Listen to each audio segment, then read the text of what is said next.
A pleasure. Good evening to everyone here. I'm V. Lakshmi Iyer. So, I'm a Hindu and truly believe in Islam. I believe in Islam because I have got some proof from it. So, when you said God is one, religion is one, let me take an example of three people, a Hindu, a Muslim, and a Christian. Let me take them together, and if suppose their bodies are cut down, what oozes from their body? Only blood, and it's only blood, not the milk, nor the water, it's only the blood. When you cut down, only the blood oozes. Why do we differentiate when we depart the body? The Muslims go with burying, and we Hindus, we go by lighting the fire. The sister says that she appreciates Islam, she believes in Islam, and I congratulate you and I welcome you to the faith of Islam, submitting our will to Almighty God. The question asked by the sister is that a Hindu, Christian, and a Muslim all have got the same body, same blood, same constituent. But when we die, why in Hinduism do we burn the body? Why in Islam do we bury?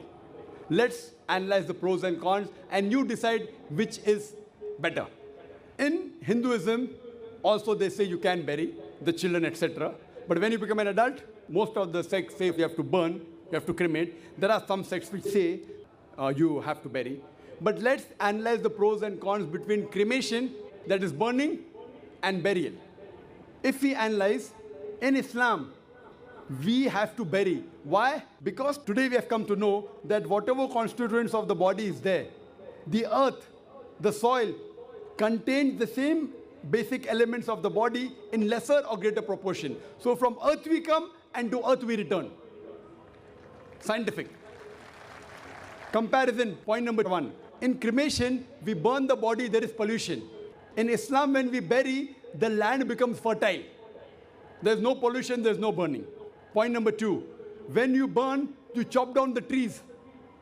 Greenery goes down. Environment is being uprooted. In Islam, when we bury, land becomes fertile, more trees grow. It becomes a manure. No chopping down of the trees. Better for the environment. You know, the government says, don't chop trees.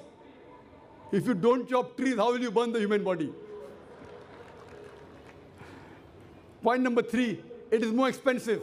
According to Indian statistics, every year, crores and crores and crores, hundreds and thousands of crores, every day crores of rupees are spent. Every year, hundreds of crores are being spent only on the trees and burning the body. In Islam, when we bury, it is cheap, free.